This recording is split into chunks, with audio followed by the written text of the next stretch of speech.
इस क्षेत्र में श्री बागेश्वर धाम सनातन वैदिक गुरुकुल का आज से मंगल प्रारंभ हुआ है। संस्कृत हमारी देव भाषा है। संस्कृत शब्द का ही अर्थ होता है कल्चर्ड। तो जो कल्चर्ड लोगों की, सभ्यता की ऊंचाई पर बैठे हुए लोगों की जो भाषा है, उसकी जो भूषा है, उनका जो भाव है, उनका जो भोजन है, ये सब ऋषि परंपरा के अनुसार है। और इस क्षेत्र में शायद इस प्रकार की प्रवृत्ति का अभाव सा था। बागेश्वर धाम के द्वारा आज से उस प्रवृत्ति का प्रारंभ हो रहा है। तो निरंतर शास्त्रों और हमारे ग्रंथों का प्रकाश और उसके द्वारा सनातन का संदेश पूरे विश्व में फैलेगा। ये सभी भविष्य में सनातन के एम्बेसडर बनकर के ही पूरे विश्व में जाएंगे।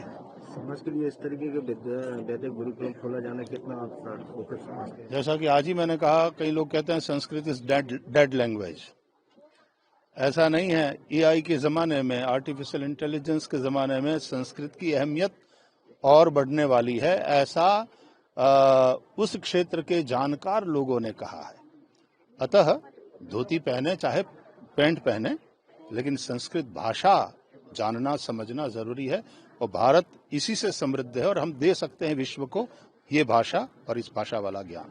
इस तरीके से सरकार उच्च शिक्षा में कई विद्यालय महाविद्यालय खोल रही है, तो सरकार को किस तरीके से कदम उठाने चाहिए कि वैदिक गुरुकुलम जिस तरीके से आज साधु संतों कथावाचकों के मतों से शुरुआत हो रही है, तो ये सरकार के द्वारा भी इस तरीके के वैदिक गुरुकुलम चाहे जितने भी हो, लेकिन यथासंभव पूरे भारत में प्राथमिक में और माध्यमिक में भी संस्कृत बच्चे सीख सकें, ऐसी व्यवस्था करना आवश्यक है। हमारे गुजरात में सरकार ने 6 से 12 के लिए भगवत गीता अभ्यास क्रम में ले लिया है।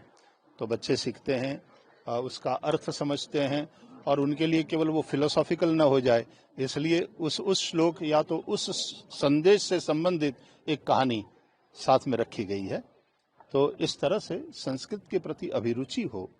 और मुझे इस बात का एक संतोष भी है, आनंद है, गौरव भी है कि वर्तमान सरकार उस दिशा में काम कर रही है। भारत में वंदे मातरम तो बोलना पड़ेगा, भारत माता की जय बोलना पड़ेगा। अगर भारत में रहना है तो, नहीं तो हमको कोई हर्जा नहीं, तुम जा सकते हो, हमको तुमसे कोई प्यार और लगाव नहीं है। क्योंकि तुम्हारे पूर्वज ने धर्म के आधार पर देश का बंटवारा किया। हिंदू हिंदुस्तान रहेगा, मुसलमान पाकिस्तान जाएगा।